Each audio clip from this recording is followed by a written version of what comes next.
Good day. Welcome to VideoPR. Here with me today is Mr. Danny Wettreich. He's the CEO of GreenBank Capital, and he's here to talk to us about the company's activities and about the Bitcoin market in general. So welcome, Danny. Thank you. Thank you for having me.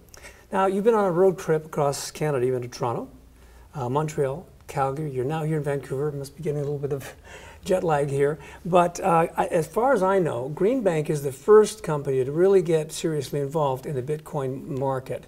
And tell us, how is your story being received? Well, it's actually very exciting. We are the first public company to be involved in the Bitcoin space.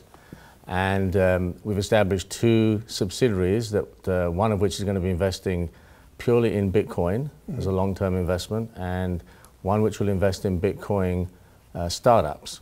So we'll be financing startups on a worldwide basis, not specifically in Canada.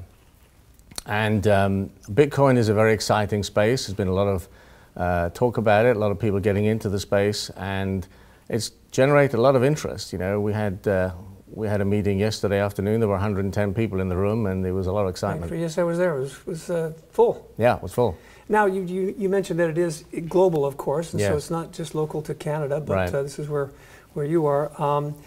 Maybe for those who aren't completely familiar with what cryptocurrencies are, maybe you could just tell us a little bit what a Bitcoin is. Sure. Well, Bitcoin was started 4 years ago by a programmer supposedly called Satoshi, but we don't know if that's a person. We don't really know if that's a person or a group of programmers or what. But whoever this mysterious individual is, he created a tremendous software program that basically created an independent currency. It's a currency that is maintained and created digitally. All the transactions that occur in the currency, using the currency, are recorded in what's called a blockchain. Everybody who buys or uses a Bitcoin has that transaction recorded on the blockchain, but it's anonymous. So I can send you a Bitcoin in payment for some services. I know that you have it, you know that I sent it to you, but no one else knows what it is. If I want to send money to my son in Africa, I don't have to go through an exchange or a bank? Or no, you just have to have what's called a Bitcoin wallet. So you have to have a wallet where you have some Bitcoin. He has to have a wallet to receive the Bitcoin. Beyond that, it's a pretty straightforward process, and it takes minutes. Doesn't go through the banking system. Neither of you need bank accounts. It's on the internet. It's on the internet. So tell me, what's wrong with regular currency? We've got dollars, we've got yen, we got all these.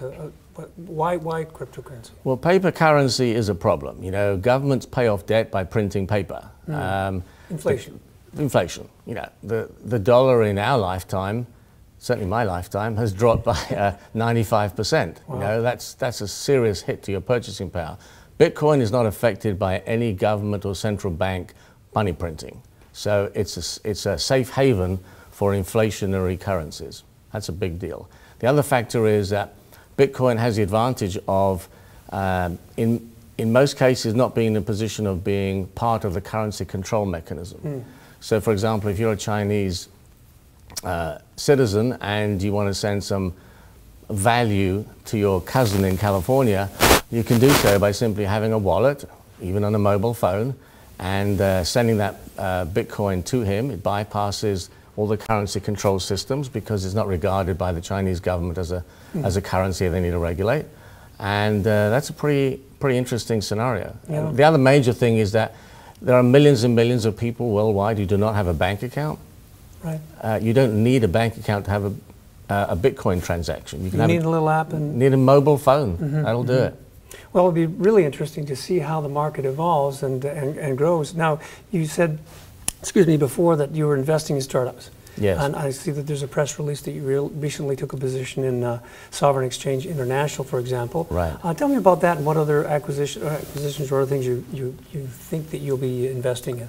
Well, the subsidiary that acquired 20% of Sovereign Exchange, which we now renamed the Sovereign Bitcoin Exchange, is Bitcoin Angel Capital, and its focus will be to identify and invest in small Bitcoin businesses.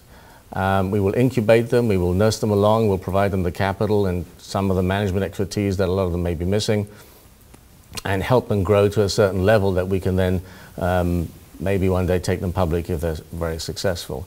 So that kind of diversified portfolio of Bitcoin investments is what we're offering to our shareholders and potential shareholders. And they need support when they're starting up. They need support, yeah. Most of these companies are small businesses, but we're talking about a worldwide phenomenon because there are so many potential ways to improve and add on to the Bitcoin network.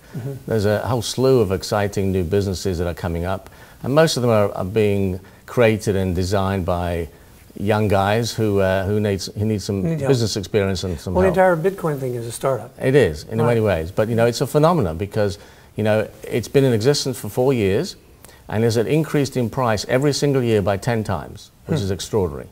And last year, 2013, in US dollar terms, it increased from a starting price of $19 in January, and it breached $1,200 at one point in December of last year. Well, now to that, because I was at the presentation the other day here, and there was a couple of very interesting statements from some very serious people in financial markets. I think that, and you were saying that, correct me if I'm wrong, it could go 10 to 100 times its value. That's right. There was a research report done by a very well-respected investment banking house called Wedbush, and they produced a report, and one of the things they concluded was that Bitcoin has the potential of increasing in value by between 10 and 100 times, depending on how much worldwide usage it gets. And I think this is important too. It really struck me that it's really inflation. It can't be inflation. Bitcoin is effectively a certain amount of digital gold. It has the same attributes as gold, but it has other attributes too. Basically, gold you invest in, and you do it primarily for long-term appreciation and the avoidance of the inflationary problem that fiat currencies produce. Bitcoin has those same attributes, but it has other things. You can use it as a currency in a very inexpensive way. I mean, for example, everybody knows that if you send a wire transfer from, say, Canada to any location in the world, say Australia, it'll probably go through 6 different banking hands. It'll take 7 to 10 days, and everybody charges a fee, right? With Bitcoin, if both parties have a wallet, it takes a few minutes. The fees are infinitesimally small. And we're talking about trillions of dollars worth of bank fees that will be saved simply by saving on money transfer charges. The potential is enormous. I'm sure we could talk about this all day, and I'm sure that you have a lot more to tell us. We'll continue to follow this story and keep in touch with you.